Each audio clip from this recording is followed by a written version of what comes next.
नमस्कार, जय श्री राम साथियों। वैदिक ज्योतिष में मंगल को ग्रहों का सेनापति कहा गया है। मंगल ग्रह शौर्य, साहस, पराक्रम, खेल, सेना, पुलिस और आपके अंदर जो क्रोध आता है ना, इसके कारक माने जाते हैं। साथ ही साथ पॉलिटिशियंस, बुद्धि, आपके अंदर रक्त जो बह रहा है और आपके अंदर जो एनर्जी लेवल है, इनके भी एक कारक ग्रह माने जाते हैं। मंगल ग्रह स्वभाव से उग्र ग्रह माने जाते हैं। मेष राशि जहां मंगल की मूल त्रिकोण राशि होती है, वहीं वृश्चिक राशि मंगल की स्वराशि होती है। मंगल शनिदेव की राशि मकर राशि में उच्च के माने जाते हैं। साथ ही साथ जलीय राशि कर्क राशि में ये नीचत्व के प्राप्त होते हैं। शक्ति साहस के कारक सेनापति मंगल ग्रह 15 मार्च को शाम तकरीबन 6:22 पर शनिदेव की मूल त्रिकोण राशि कुंभ राशि में गोचर करेंगे और मंगल जो है कुंभ राशि में 15 मार्च से लेकर के और 23 अप्रैल सुबह 8:52 तक विराजमान रहेंगे। तो मंगल का कुंभ राशि में जाना सभी 12 राशियों के लिए कैसा रहेगा, इस विषय वस्तु पर हम प्रकाश डालेंगे। साथ ही साथ क्या क्या घटनाएं घटित होंगी। देखिए, एक चीज़ याद रखिएगा, इलेक्शंस अब आने वाले हैं, चुनाव आने वाले हैं। तो इसमें होगा क्या कि जो भी पॉलिटिशियंस लोग हैं, आप लोग बिल्कुल जो है बहुत ही ज़्यादा सावधान हो जाइएगा, क्योंकि आप लोगों के ऊपर कहीं ना कहीं किसी न किसी माध्यम से जांच एजेंसियां एक्टिव रहेंगी और आप लोगों को बहुत ज़्यादा जो है परेशानियों का सामना करना पड़ेगा। और अपनी पत्रिका का विश्लेषण जरूर करवा लीजिएगा कि अगर आपको टिकट मिल गया है, क्योंकि कई लोगों को हमने बताया था उनको तो टिकट्स वगैरह मिले हैं, लेकिन यदि आप लोगों को टिकट मिल भी गया है तो उसमें भी बहुत ज़्यादा खुश होने की ज़रूरत नहीं है, क्योंकि आपके अगेंस्ट खड़ा कौन है, तो दोनों लोगों की पत्रिका देख करके बताना पड़ेगा कि कौन जीतेगा नहीं जीतेगा। तो इधर इसमें इलेक्शंस होंगे। साथ ही साथ मंगल जो है कुछ राइट्स करा सकते हैं, दंगे करा सकते हैं। तो इन चीज़ों से भी आप लोगों को थोड़ा सा सावधान रहना होगा। किसी भी प्रकार की कोई भी अफवाह वगैरह को इधर उधर मत फैलाइएगा, क्योंकि कानूनी रूप से जो शिकंजा होता है ना, ये भी मंगल ही जो है कसते हैं। तो इन चीज़ों का ध्यान रखिएगा। इसके अलावा साथियों देखिए, वो जो है थोड़ी सी उग्रता लोगों के अंदर पहले से ज़्यादा बढ़ेगी। बात बात में लोग जो है क्रोध ज़्यादा करेंगे, तो इन चीज़ों को भी देखना रहेगा। खास करके 7 ऐसी राशियां हैं जिनको बहुत ज़्यादा संभलना रहेगा। 3 राशियों के लिए मंगल बहुत ही अच्छा फल देंगे और 2 राशियों के लिए तो लॉटरी लगेगी। तो आगे बढ़ते हैं, वीडियो को लाइक करते चलिए, वीडियो को शेयर कीजिए और कमेंट बॉक्स में जय श्री राम का उद्घोष जरूर कीजिए। आप हमसे व्यक्तिगत तौर पर लखनऊ में आकर के मिल सकते हैं, अपनी पत्रिका का विश्लेषण करवा सकते हैं। प्रत्येक माह दिल्ली रहते हैं तो दिल्ली में भी आप हमसे मिल सकते हैं। आगे बढ़ते हैं, पहली राशि आती है मेष राशि। देखिए, मेष राशि के जातकों एकादश भाव अर्थात लाभ भाव में गोचर करते हुए मंगल का प्रभाव आपके लिए बेहतरीन सफलता दिलाएगा। देखिए, मंगल अपने से चौथे, मंगल अपने से 7वें और मंगल अपने से 8वीं दृष्टि रखते हैं। तो एकादश भाव में लाभ करते हुए गोचर जो है मंगल का, ये बेहतरीन आपको सफलता दिलाएगा। आय के साधन तो मेष राशि के जातकों आपके बढ़ेंगे ही। साथ ही साथ निर्णय लेने की क्षमता का भी विकास होगा। 11th हाउस फ्रेंडशिप का भी होता है। मित्रता सूची में नए नए लोग सोशल साइट्स के माध्यम से जुड़ेंगे। काफ़ी दिनों का दिया गया धन भी वापस प्राप्त होने की उम्मीद है। परिवार के वरिष्ठ सदस्यों के सहयोग से आपको जो है कुछ धन की प्राप्ति होगी। संतान के दायित्व की पूर्ति होगी और नव दंपत्ति के लिए संतान प्राप्ति और प्रादुर्भाव के योग भी बन रहे हैं। विद्यार्थियों और प्रतियोगी परीक्षाओं में बैठने वाले छात्रों के लिए भी समय अनुकूल रहेगा। खास करके यदि आप लोग जो है पॉलिटिशियंस हैं तो आप लोग मेहनत करिए और आप लोग जो है सफलता का स्वाद चख सकते हैं। आगे बढ़ते हैं, दूसरी राशि आती है वृषभ राशि। वृषभ राशि के जातकों कर्म भाव अर्थात 10th भाव में गोचर करते हुए मंगल का प्रभाव कई तरीके के अप्रत्याशित उतार चढ़ाव का आपको सामना करवाएगा। माता पिता में से किसी का स्वास्थ्य खराब हो सकता है। देखिए, दोनों में से किसी का इसलिए बताएं क्योंकि 10वां भाव जहाँ पिता का होता है, वहीं 4था भाव माँ का होता है। इसके अलावा वृषभ राशि के जातकों जमीन जायदाद संबंधी विवाद आपके हल होंगे। मित्रों तथा संबंधियों से अप्रिय समाचार की सूचना आपको प्राप्त हो सकती है। यात्राएं सावधानी पूर्वक करिएगा। सामान चोरी होने का भय है यात्राओं में। वाहन का क्रय करना चाह रहे हो तो उस दृष्टि से ग्रह गोचर अभी अनुकूल है, आप लोग वाहन क्रय कर सकते हैं। सरकारी विभागों में प्रतीक्षित कार्य संपन्न होंगे।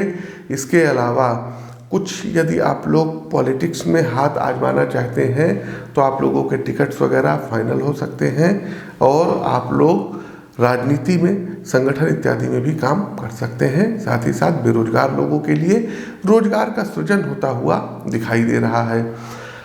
मिथुन राशि पर आगे बढ़े उससे पहले देखिए, आप कहेंगे कि पंडित जी कमेंट ही तमाम लोगों के आने लगेंगे, 2024 का इलेक्शंस है, कौन सी पार्टी आएगी कौन सी नहीं आएगी। तो हमने 14 में भी बताया, 19 में भी बताया और 24 में भी अभी हम आपको बता रहे हैं कि बीजेपी सत्ता में फिर से कमबैक करेगी। कोई भी इनको रिस्क कहीं से नहीं है और नरेंद्र मोदी जी ये तीसरी बार भारत के प्रधानमंत्री बनेंगे। आगे बढ़ते हैं मिथुन राशि। मिथुन राशि के जातकों नवम भाव अर्थात भाग्य भाव में गोचर करते हुए मंगल का प्रभाव धर्म और अध्यात्म के प्रति उदासीनता ला सकता है। यद्यपि यह दीर्घकालिक नहीं रहेगा किंतु फिर भी कहीं ना कहीं परेशानियां ये पैदा करेगा। अपने अदम्य साहस और पराक्रम के बल पर विषम हालात को भी आप आसानी से नियंत्रित कर लेंगे। अत्यधिक भागदौड़ के कारण आर्थिक तंगी का भी आपको सामना करना पड़ सकता है। विदेशी कंपनियों में नौकरी और नागरिकता के लिए किया गया प्रयास मिथुन राशि के जातकों आपके लिए सफल रहेगा। गोचर कालखंड की इस अवधि में भाग्य का आपको साथ मिलेगा। कुछ नए निवेश आप कर सकते हैं। साथ ही साथ धन आपको प्राप्त होगा। कहीं पर यदि आपने पैसा किसी को दे रखा है तो वो आपको निश्चित ही प्राप्त होगा। तो आपके लिए ये समय बहुत ही अच्छा रहने वाला है। अपने गुस्से पर कंट्रोल करिएगा, हॉट टॉक करने से बचिएगा, किसी के साथ उग्र चर्चा मत करिएगा। इस चीज़ का आपको भली भांति ध्यान रखना होगा। आगे बढ़ते हैं। आप लोग वीडियो को लाइक करते चलिए, शेयर करते चलिए, कमेंट बॉक्स में जय श्री राम का उद्घोष कीजिए। कर्क राशि, देखिए कर्क राशि के जातकों अष्टम भाव में मंगल देव यहाँ गोचर कर रहे हैं। तो कर्क राशि के जातकों कई तरीके के अप्रत्याशित उतार चढ़ाव का आपको सामना यहाँ मंगल करवाएंगे। स्वास्थ्य के प्रति अत्यधिक सावधान रहने की अब आपको ज़रूरत है। यदि आपका कोलेस्ट्रॉल, ब्लड प्रेशर बढ़ा हुआ रहता है, डायबिटीज़ की शिकायत रहती है तो अब सावधान रहने की आपको ज़रूरत है। साथ ही साथ यदि आप वाहन बहुत ज़्यादा चलाते हैं और बहुत रश ड्राइविंग करते हैं तो अब आप लोग वाहन को हाथ मत लगाइए, अन्यथा वाहन दुर्घटना घट सकती है। अग्नि भय, वाहन भय, विष और दवाओं के रिएक्शन से भी आपको बचना है। हो सकता है कुछ आपको बीमारी हो और आप कोई ऐसी दवा खा लें फिर वो एक्सपायर निकले, तो चिकित्सीय परामर्श के अनुसार ही आप लोगों को आगे बढ़ना होगा। और डॉक्टर जब दवा लिखे ना, आप मेडिकल स्टोर पे लेने जाएं तो पीछे एक्सपायरी डेट जरूर चेक करिएगा। कर्क राशि के जातकों आप लोगों को खास करके ये मैं सलाह दे रहा हूँ। कार्य क्षेत्र में कर्क राशि के जातकों षड्यंत्र का शिकार हो सकते हैं, सावधान रहिएगा। बेहतर रहेगा कि आप टीम वर्क में काम करिएगा और कोशिश कीजिएगा कि पब्लिक ट्रांसपोर्ट का प्रयोग ज़्यादा करिएगा। इसके बावजूद पैतृक जो है संपत्ति संबंधी विवाद जो है ये हल होने की संभावनाएं हैं। आकस्मिक धन के प्राप्त होने के योग कर्क राशि के जातकों बन रहे हैं। आगे बढ़ते हैं। हमारी अगली राशि आती है सिंह राशि। सिंह राशि के जातकों देखिए, आपकी राशि से सप्तम भाव अर्थात दाम्पत्य भाव में सेनापति मंगल का गोचर बहुत अच्छा नहीं मानेंगे। कारण क्या है कि आपके साथ आपके जो पार्टनर हैं, बिजनेस पार्टनर हैं, उनके साथ आपके संबंध अच्छे नहीं रहेंगे। किसी बात को लेकर के उनके साथ वैचारिक मतभेद हो सकता है। दाम्पत्य जीवन में कड़वाहट बढ़ सकती है। अलगाव की स्थिति उत्पन्न बिल्कुल भी मत होने दीजिएगा, ये हमारी आपको पर्सनल सलाह है। वैवाहिक जीवन में वार्ता और थोड़ा सा संयम लाइएगा। इस कालखंड की अवधि में आपको कोशिश ये करना है कि जितना अधिक हो सके मौन रहिएगा, ओवर रिएक्ट करने से बचिएगा और यात्राओं पर विराम लगाइएगा। ओवरनाइट जर्नी मत करिएगा। किसी भी प्रकार के जो मतलब बोलते हैं ना कि एडवेंचर्स के एक्टिविटीज़ या एडवेंचर्स के गेम होते हैं, इनसे आपको दूर रहना होगा। साथ ही साथ शासन सत्ता का पूर्ण सहयोग मिलेगा। प्रेम संबंधी मामलों में उदासीनता देखने को मिलेगी। हाँ, एक चीज़ ये है कि यदि आप लोग कोई नया व्यापार डालना चाहते हैं तो उसमें मंगल आपकी हेल्प देंगे। बस कंडीशन यही है कि बिजनेस आपको इंडिविजुअल करना होगा, किसी के साथ पार्टनरशिप में मत करिएगा। इसके अलावा यदि आपने कोई एग्जाम्स वगैरह दिया है उसमें आपको सफलता प्राप्त हो सकती है। प्राइवेट नौकरी प्राप्त होने के योग हैं। आगे बढ़ते हैं कन्या राशि। देखिए, कन्या राशि के जातक को शत्रु भाव अर्थात छठे भाव में मंगल का गोचर हो रहा है। तो छठे भाव का मंगल वैसे अच्छा माना जाता है, तो मंगल का प्रभाव बेहतरीन सफलता कारक रहेगा। किंतु इस अवधि के मध्य किसी को भी अधिक धन उधार के रूप में ना दें, अन्यथा वह धन समय पर नहीं मिलेगा। गुप्त शत्रु आपके परास्त होंगे। कोर्ट कचहरी के मामले में भी निर्णय आपके पक्ष में आने के संकेत हैं। मित्रों और संबंधियों से अप्रिय समाचार प्राप्ति की संभावनाएं बन रही हैं। यात्राएं सावधानी पूर्वक करिएगा। वाहन दुर्घटना से बचिएगा। स्वास्थ्य के प्रति भी अत्यधिक चिंतनशील रहने की कन्या राशि के जातक को आवश्यकता है। कार्य में जो भी बाधाएं आ रही थी ये दूर होंगी।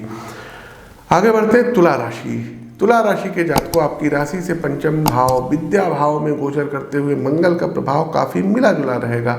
विद्यार्थियों और प्रतियोगिता परीक्षा में बैठने वाले छात्रों को परीक्षा में अच्छे अंक लाने के प्रयास करने होंगे। संतान संबंधी चिंता आपको किसी न किसी चीज को लेकर के परेशान कर सकती है। आपके पाल्य अर्थात आपकी संतान ये गलत संगति में पड़ सकते हैं। उच्चाधिकारियों से संबंध मजबूत बनेंगे। कार्य व्यापार में उन्नति रहेगी। दाम्पत्य जीवन में कड़वाहट ना आने दें। ससुराल पक्ष से सहयोग के योग हैं। वैवाहिक वार्ता सफल होने में थोड़ा और अभी समय लगेगा। आगे बढ़ते हैं स्कॉर्पियो वृश्चिक राशि। वृश्चिक राशि के जातक को आपकी राशि से सुख भाव अर्थात चौथे भाव में सेनापति मंगल का गोचर ये बहुत अच्छा नहीं कह सकते। जमीन संबंधी विवादों में कुछ ना कुछ दिक्कत हो सकती है, प्रॉब्लम हो सकती है। सफलताओं का सिलसिला तो चलता रहेगा, किंतु कहीं ना कहीं पारिवारिक कलह और मानसिक अशांति का आपको सामना करना ही पड़ेगा। इस अवधि में अपनी रणनीतियों तथा योजनाओं को गोपनीय रखते हुए कार्य करेंगे वृश्चिक राशि के जातक को तो अधिक सफल होंगे। शीर्ष उच्चाधिकारियों से संबंध आपके मजबूत रहेंगे। जमीन जायदाद संबंधी मामले इस पीरियड में हल होंगे। वाहन का क्रय विक्रय कर सकते हैं। यात्राओं के समय आपका लगेज चोरी ना हो, इसका आपको ध्यान रखना होगा। आगे बढ़ते हैं धनु राशि। तो धनु राशि के जातक को पराक्रम भाव में सेनापति मंगल गोचर कर रहे हैं, तो बेहतरीन सफलता प्राप्त होगी। किसी से आप डरेंगे नहीं, किसी से आप दबेंगे नहीं। आपके अंदर का साहस ये लोगों को दिखाई देगा। अपने पराक्रम के बल पर कठिन परिस्थितियों को भी आप आसानी से नियंत्रित करेंगे और अपने पक्ष में अनुकूल कर लेंगे। परिवार के भाइयों से मतभेद बिल्कुल भी ना होने दें।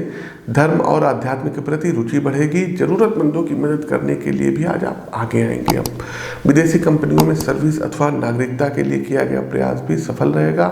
किसी दूसरे देश के लिए वीजा आदि का यदि आवेदन करना चाह रहे थे तो अवसर अनुकूल है, आप लोग कर सकते हैं। इसके अलावा क्रोध से बचिएगा, तो इन चीज़ों का ध्यान रख करके आप अच्छे फल ले सकते हैं। मकर राशि। राशि से द्वितीय अर्थात धन भाव में गोचर करते हुए मंगल का प्रभाव मिला जुला फल कार्य कराएगा। आय के साधन देखिए बढ़ेंगे। काफ़ी दिनों पहले यदि आपने किसी को धन दिया था तो वो भी वापस प्राप्त होने की उम्मीद है, किंतु कई बार अपनी वाणी के कारण ही आपको नुकसान का भी सामना करना पड़ेगा। स्वास्थ्य विशेष करके रक्त विकार संबंधी बीमारियों से सावधान रहें। विवादित मामले कोर्ट कचहरी से बाहर ही सुलझाएं। कार्यक्षेत्र में भी षड्यंत्र का शिकार होने से बचें। परिवार में मांगलिक कार्यों का सुअवसर आएगा। इसके अलावा पैतृक संपत्ति इत्यादि प्राप्त होने के योग मकर राशि के जातक को बन रहे हैं। वाणी पर संयम रखिएगा। दूसरा भाव वाणी का होता है, तो किसी से भी कुछ उल्टा सीधा मत बोलिएगा। कुंभ राशि। कुंभ राशि के जातक को आपकी ही राशि में गोचर हो रहा है, फर्स्ट हाउस में गोचर हो रहा है, तो आपके स्वभाव में उग्रता ला सकते हैं। आपके अंदर जिद पैदा करेंगे। इसलिए जिद और आवेश को नियंत्रित करते हुए यदि आप कार्य करेंगे तो अधिक सफल रहेंगे। केंद्र अथवा राज्य सरकार के विभागों के प्रतीक्षित कार्य आपके संपन्न होंगे। किसी भी नए तरीके के टेंडर आदि के लिए आवेदन करना चाह रहे हैं अथवा सरकारी नौकरी के लिए प्रयास करना चाह रहे हैं तो उस दृष्टि से यह समय अपेक्षाकृत बेहतर रहेगा। संतान के दायित्व की पूर्ति होगी। नव दंपतियों के लिए संतान प्राप्ति के योग हैं। अविवाहित लोगों के विवाह के प्रस्ताव आएंगे। कार्यक्रम का अंतिम पड़ाव, अंतिम राशि मीन राशि। मीन राशि के जातकों राशि से 12वें भाव में व्यय करते हुए मंगल का प्रभाव अत्यधिक भागदौड़ और खर्च का सामना करवाएगा। इस अवधि के मध्य आप जितना प्रयास करेंगे उतना धन अर्जित नहीं कर पाएंगे, फिर भी किए गए कार्यों की सराहना होगी। गुप्त शत्रुओं से भय बना रहेगा। विवादित मामले कोर्ट कचहरी से बाहर ही सुलझाएं। इस अवधि के मध्य किसी को भी अधिक धन उधार के रूप में ना दें, अन्यथा आर्थिक हानि का आपको सामना करना पड़ेगा। परिवार में अलगाव की स्थिति उत्पन्न मत होने दीजिएगा और स्वास्थ्य के प्रति चिंतनशील रहिएगा आप लोग। तो ये मंगल गोचर का जो है सभी 12 राशियों पर हमने प्रभाव बता दिया। लाइक कीजिए, शेयर कीजिए और लखनऊ आकर के मिलकर के अपनी कुंडली दिखा सकते हैं। उपाय नोट करना शुरू करिए। क्या करना होगा तो मंगलवार का फास्ट करिए बिना नमक का। बाकी आप लोग जो है फ्रूट ले सकते हैं, फल ले सकते हैं, दूध ले सकते हैं, साबूदाना ले सकते हैं। नमक आपके ब्लड में नहीं जाना चाहिए। दूसरा एक काम ये करना है कि हनुमान चालीसा प्रतिदिन एक आपको दीपक जलाना होगा राम दरबार के सम्मुख और वहाँ बैठ करके 3 पाठ हनुमान चालीसा का जरूर करना चाहिए। तीसरा एक काम और करिएगा कि रविवार और मंगलवार वाले दिन गुड़ और चना ये बंदरों को खिलाना शुरू कर दीजिए। इसके अलावा साथियों मानसिक रूप से भगवान राम के नाम का जाप करिए। श्री राम जय जय राम, ये मानसिक रूप से 10, 15, 20 मिनट, आधे घंटे आप लोग जरूर जपिए। तो ये कुछ उपाय हैं जिनको आप करके सेनापति मंगल को अपने अनुकूल बना सकते हैं। हमारा ये वीडियो कैसा लगा कमेंट बॉक्स के माध्यम से अवगत कराइए। नए हैं तो चैनल को सब्सक्राइब करिए, बेल आइकन दबाइए। अपनी वाणी को विराम देते हुए ज्योतिष के इस मंच से मैं पंडित आशीष वत्स आप सभी प्रबुद्ध साथियों से विदा लेता हूँ। नमस्कार, राम राम।